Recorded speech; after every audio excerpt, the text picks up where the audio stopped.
നിതിൻ രാജിൻ്റെ മരണത്തിന് കാരണക്കാരനായ ഡോക്ടർ റാമിനെ കൊടകിൽ നിന്ന് police arrest ചെയ്തു. ക്രൈംബ്രാഞ്ച് ഒരു എസ് പിയുടെ നേതൃത്വത്തിൽ അയാളെ കഴിഞ്ഞ ദിവസം കണ്ണൂർ പ്രിൻസിപ്പൽ സെഷൻസ് കോടതിയിൽ ഹാജരാക്കി. ആ കോടതിയിലെ അറസ്റ്റിനെ പറ്റി പോലീസ് നടത്തിയ നടപടിക്രമം ശരിയല്ല. അയാളെ റിമാൻഡ് ചെയ്യണം ആയിട്ട് പോലീസ് റിപ്പോർട്ട് കൊടുത്തെങ്കിലും കോടതി അതൊന്നും നോക്കിയില്ല. അറസ്റ്റ് ഇല്ലീഗലാണ്, നിയമവിരുദ്ധമാണ്. അറസ്റ്റ് എങ്ങനെയാണ് ചെയ്യേണ്ടതെന്ന് കൃത്യമായിട്ട് BNS പറയുന്നുണ്ട്. ആ രീതിയിലല്ല അറസ്റ്റ് ചെയ്തിരിക്കുന്നത്. അതുകൊണ്ട് കോടതി പറഞ്ഞു ഇറങ്ങിപ്പോക്കോളാൻ. ആളിറങ്ങിപ്പോയി. അദ്ദേഹത്തിൻ്റെ ഭാര്യ ഉണ്ടായിരുന്നു, ഭാര്യയുടെ അനിയത്തി ഉണ്ടായിരുന്നു. വെളിയിൽ പോയി വിട്ടയാളെ വീണ്ടും പോലീസ് ക്രൈംബ്രാഞ്ച് അറസ്റ്റ് ചെയ്ത് അത് പ്രശ്നമായി. അതിനുശേഷം ഒരു നോട്ടീസ് കൊടുത്തിട്ട് അയാൾ പറയുമ്പോൾ ഹാജരാകണമെന്ന് പറഞ്ഞ് പോലീസ് രണ്ടാമത് വിട്ടു എന്നാണ് ഇപ്പം വരുന്ന വാർത്തകൾ. പോലീസിന് BNSൻ്റെ അല്ലെങ്കിൽ CRPCയിലെ അനുസരിച്ചുള്ള അറസ്റ്റ് എങ്ങനെയാണ് നടത്തുന്നതിനെ പറ്റി വലിയ ഗ്രാഹ്യമില്ല. എല്ലാവരും കയറി അറസ്റ്റ് ചെയ്യും. കുറ്റം ചെയ്തവരൊന്നും പിന്നെ പ്രതികരിക്കാൻ പോവില്ല. കുറ്റം ചെയ്യാത്തവർ പ്രതികരിക്കും. ഇവിടെ 36 BNS പ്രകാരം 36 പ്രകാരം ഒരാളെ അറസ്റ്റ് ചെയ്താൽ മെമ്മോറാണ്ടം ഫോർ അറസ്റ്റ് തയ്യാറാക്കണം. അറസ്റ്റ് ചെയ്തവരെ അയാളോട് ചോദിക്കണം, തന്നെ ഇവിടെ അറസ്റ്റ് ചെയ്തിട്ടുണ്ട്, 24 മണിക്കൂർ പോലീസ് കസ്റ്റഡി വെക്കും, അതിനുശേഷം കോടതിയിൽ ഹാജരാക്കും. ആരെ അറിയിക്കണം തൻ്റെ വിവരം. അത് പോലീസിൻ്റെ ബാധ്യതയാണ്. BNSൽ അത് പറഞ്ഞ് കൃത്യമായിട്ട് പറഞ്ഞിട്ടുണ്ട്. ആരെ അറസ്റ്റ് ചെയ്താലും ശരി, ആ ആളെ എന്തിനാണ് അറസ്റ്റ് ചെയ്യുന്നത് അതിൻ്റെ കാരണം കൂടെ അയാളെടുത്ത് പറയണം. ചുമ്മാ കയറി ഒരാളെ കയറി അറസ്റ്റ് ചെയ്ത് കൊണ്ടുവന്ന് ഡീറ്റെയിൻ ചെയ്യാൻ കഴിയില്ല. അയാളെ അറസ്റ്റ് ചെയ്യുന്ന സമയത്ത് നിങ്ങളെ ഞാൻ അറസ്റ്റ് ചെയ്യാണ്, ഇന്ന കാരണത്തിലാണ്, അതിനുള്ള തെളിവ് ഞങ്ങളുടെ കയ്യിലുണ്ട്. അയാളെ അറസ്റ്റ് ചെയ്ത് കൊണ്ടുവരാം. അയാൾ ബലം പ്രയോഗിച്ചാലും അയാളെ ബലം പ്രയോഗിച്ച് തന്നെ തിരിച്ച് ബലം പ്രയോഗിച്ച് അയാളെ കസ്റ്റഡി കൊണ്ടുവരാം. പക്ഷേ കൊണ്ടുവന്നാൽ അയാൾക്ക് ആരെയാണ് അറിയിക്കേണ്ടത്? ഈ അറസ്റ്റ് അയാളുടെ ഭാര്യയോ അച്ഛനോ അമ്മമാരെയോ സഹോദരന്മാരെയോ ഇയാൾ ചോദിക്കണം. അതെനിക്ക് ഇന്ന ആളെ അറിയിക്കണം. അയാളുടെ ഫോൺ നമ്പർ ഇയാളുടെ കയ്യിലുണ്ടെങ്കിൽ അവരെ വിളിച്ചറിയിക്കുക. അല്ലെങ്കിൽ ഇയാൾക്കൊരു വക്കീലിൻ്റെ സേവനമാണ് ആവശ്യമെങ്കിൽ വിളിച്ചറിയിക്കണം. അപ്പോൾ അറസ്റ്റ് മെമ്മോറാണ്ടം പോലീസ് തയ്യാറാക്കി കോടതി കൊടുക്കണം. ഒരാളെ റിമാൻഡ് ആപ്ലിക്കേഷൻ കൊടുക്കുന്നതിനൊപ്പം തന്നെ അറസ്റ്റ് മെമ്മോറാണ്ടം കൂടെ കോടതി കൊടുക്കണം. അതിനകത്ത് അയാളെ ആ അറസ്റ്റ് മെമ്മോറാണ്ടത്തിനകത്ത് ഒരാൾ അറ്റസ്റ്റ് ചെയ്യണം. അറസ്റ്റ് ചെയ്ത സമയത്ത് ഉള്ള നാട്ടുകാരോ അല്ലെങ്കിൽ പോലീസ് സ്റ്റേഷനിൽ വെച്ചാണ് അറസ്റ്റ് ചെയ്യുന്നുണ്ടെങ്കിൽ അവിടെ ഒരാളെ, ഇയാൾ പറയുന്ന ഒരാളെ വിളിച്ചു വരുത്തിയിട്ട് അവരെ അറ്റസ്റ്റേഷൻ വേണം. അറസ്റ്റ് നടന്നു, അത് പോലീസിൻ്റെ മാത്രമല്ല, നിന്നയാളുടെ സ്ഥാനത്തിലാണ് ഞങ്ങൾ അറസ്റ്റ് ചെയ്തതെന്ന് പറഞ്ഞ് അവർ അതിനകത്ത് ഒപ്പിടണം. അപ്പോൾ ഒരു സാക്ഷി വേണമെന്നാണ് ഒരു അർത്ഥം. പക്ഷേ ഇതൊന്നും പാലിക്കാതെയാണ് ഡോക്ടർ റാമിനെ കോടതിയിൽ ഹാജരാക്കിയിരിക്കുന്നത്. കോടതി റിമാൻഡ് ആപ്ലിക്കേഷൻ കൊടുത്തപ്പോൾ അതിൻ്റെ ഒപ്പം അറസ്റ്റ് മെമ്മോറാണ്ടം ഉണ്ടാകണം. 36 BNS പ്രകാരമുള്ള അറസ്റ്റ് മെമ്മോറാണ്ടം അതിനകത്തില്ല. അറസ്റ്റ് ചെയ്യുമ്പോൾ പോലീസ് പാലിക്കേണ്ട ചുമതലകൾ, പോലീസ് പാലിക്കേണ്ട കടമകൾ അതൊന്നും രേഖപ്പെടുത്താതെ ഡോക്ടർ റാമിനെ പോലൊരാളെ അവിടെ ഹാജരാക്കി കോടതി ആ അറസ്റ്റ് അത് നിയമപരമല്ല എന്ന് കണ്ടിട്ട് സെഷൻസ് കോടതി അയാളോട് ഇറങ്ങിപ്പോക്കോളാൻ പറഞ്ഞു. ഒരു ഇല്ലീഗൽ അറസ്റ്റായിട്ട് അദ്ദേഹത്തിന് കാണാൻ ഒക്കുള്ളൂ. കാരണം അറസ്റ്റ് ചെയ്യുമ്പം പാലിക്കേണ്ട കടമകൾ എന്താണെന്ന് BNSനകത്ത് കൃത്യം പറയുന്നുണ്ട് പോലീസ് ഉദ്യോഗസ്ഥന്മാർ.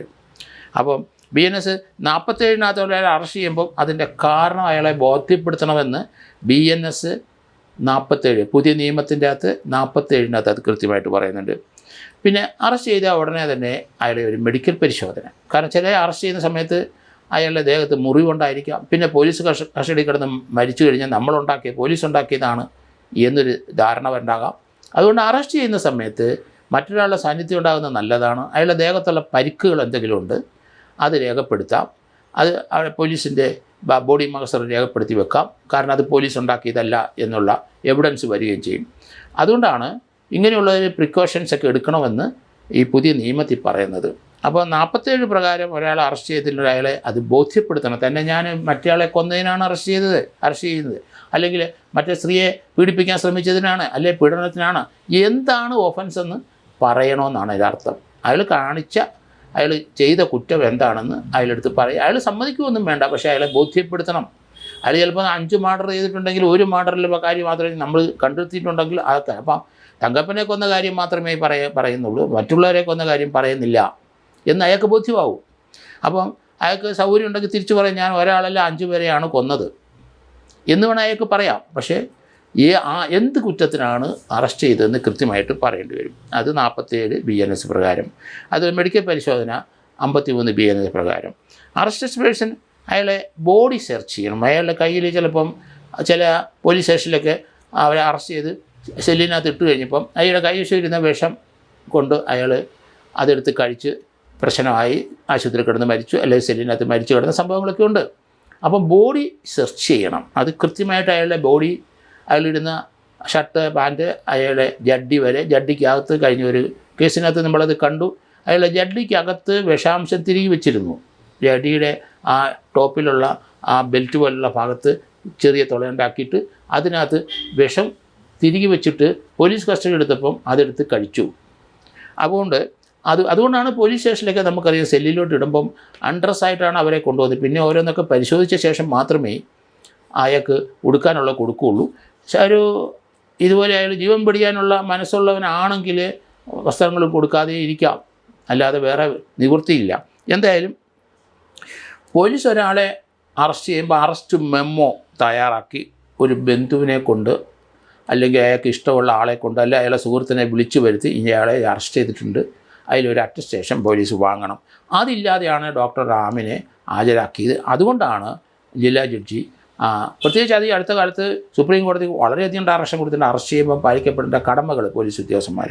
അതുകൊണ്ട് അയാളോട് പൊക്കോളാൻ പറഞ്ഞു.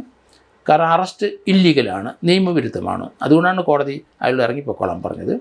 അയാളെ പ്രോസിക്യൂട്ട് ചെയ്യുന്നതിനൊന്നും കോടതിക്ക് തടസ്സമൊന്നുമില്ല.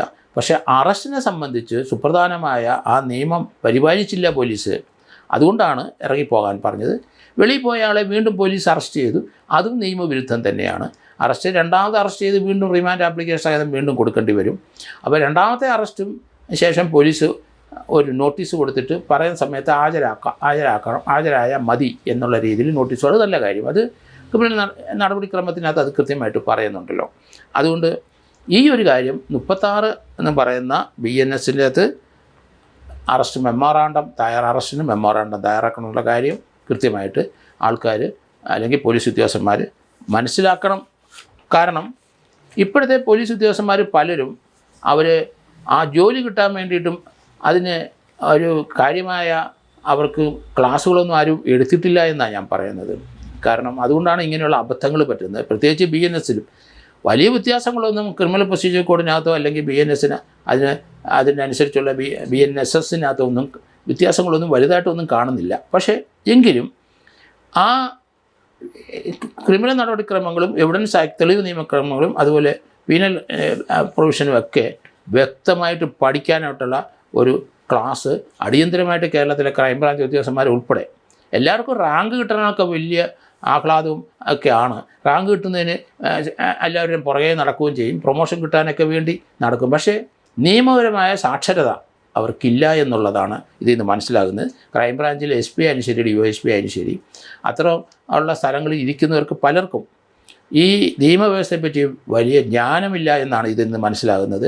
എങ്ങനെയാണ് ഒരു കേസ് ഡയറി എഴുതേണ്ടതെന്ന് പോലും പലർക്കും അറിയില്ല. എല്ലാവർക്കും ശമ്പളവും വേണം, എല്ലാ റാങ്കും വേണം. ആരും അധ്വാനിക്കുകയോ അത് മെനക്കെട്ടിരുന്ന് പഠിക്കുകയോ ചെയ്യാറില്ല. സാധാരണ പോലീസ് ട്രെയിനിങ് കോളേജിലൊക്കെ ഈ ക്ലാസ് നല്ല വെറ്ററന്മാരും പോലീസ് ഓഫീസേഴ്സിന് ആണ് ഇൻവെസ്റ്റിഗേറ്റേഴ്സിന് അവിടെ ക്ലാസ് എടുക്കാൻ കൊണ്ടുവന്നത്. ഇപ്പോഴത്തെ അതൊക്കെ അങ്ങ് മാറിപ്പോയി. ഇപ്പം ചില വക്കീലന്മാർ അവരുടെ കുത്തകക്കാരെ ചില ആൾക്കാരെ വിളിച്ചുകൊണ്ട് അവരെ കൊണ്ട് ക്ലാസ് എടുക്കുന്നുണ്ട്, ഒരു പ്രയോജനം ഉണ്ടാകുന്നില്ല. അത് പ്രൊവിഷൻ അത് അവരില്ലെങ്കിലും നമുക്ക് വായിച്ചാൽ മനസ്സിലാവും. പക്ഷേ ഒരു കേസിൻ്റെ അന്വേഷണം എങ്ങനെയാണ് നടത്തേണ്ടത്, എവിടെയാണ് തുടങ്ങേണ്ടത്, 157 CRPC അനുസരിച്ച് അല്ലെങ്കിൽ 154 CRPC പഴയ CRPC ഒക്കെ അനുസരിച്ച് എങ്ങനെയാണ് ഒരു FIR എടുക്കേണ്ടത്, ആ പ്രതിയെ എങ്ങനെയാണ് കണ്ടെത്തേണ്ടത്, പ്രതിയെ അറസ്റ്റ് എങ്ങനെയാണ്, പ്രതിയുടെ റിമാൻഡ് ആപ്ലിക്കേഷൻ എങ്ങനെയാണ്, കോടതിയിൽ റിമാൻഡ് കൊടുത്തിട്ട് അയാൾ കസ്റ്റഡി വാങ്ങുന്നത് എങ്ങനെയാണ്, ആ കേസിൻ്റെ അന്വേഷണം നടത്തി സാക്ഷികളെ മൊഴി രേഖപ്പെടുത്തേണ്ടത് എങ്ങനെയാണ്, രണ്ടാമത് കുറ്റച്ചാർജ് തയ്യാറാക്കേണ്ടത്, ഇതിനെപ്പറ്റിയൊന്നും വലിയ ജ്ഞാനം ഭൂരിപക്ഷം കേരളത്തിലെ പോലീസ് ഓഫീസേഴ്സിന് ഇല്ല. പ്രത്യേകിച്ച് IPS ഉള്ള ആൾക്കാർക്കൊന്നും അവരൊക്കെ ഫീൽഡിലിറങ്ങി വർക്ക് ചെയ്യാത്തതുകൊണ്ട് സൂപ്പർവൈസറി കാര്യങ്ങൾ മാത്രമേ അവർക്ക് അറിയത്തുള്ളൂ. വെറ്ററന്മാരായ ഇൻവെസ്റ്റിഗേറ്റേഴ്സ് SI റാങ്കിൽ വന്ന് CA വന്ന് DYSP ആയി SP ആയി വരുന്നവരാണ് ബെറ്റർ ഇൻവെസ്റ്റിഗേറ്റേഴ്സ് എന്ന് പറയാൻ ഒക്കുള്ളൂ. കാരണം ഫീൽഡിലുള്ള കാര്യങ്ങളും അത് കോടതിയിൽ ഹാജരാക്കുമ്പോൾ കോടതിയിലായിട്ട് ചില ഒബ്സർവേഷനൊക്കെ നമ്മൾ പഠിക്കുന്നത് അങ്ങനെയാണ്. അതുകൊണ്ട് ആ രീതിയിലൊരു ഇൻവെസ്റ്റിഗേഷൻ ടാലൻസ് ഉള്ള കേരളത്തിൽ വളരെ ചുരുക്കം ആൾക്കാർ മാത്രമേ ഉള്ളൂ എന്നാണ് എൻ്റെ കണ്ടെത്തൽ.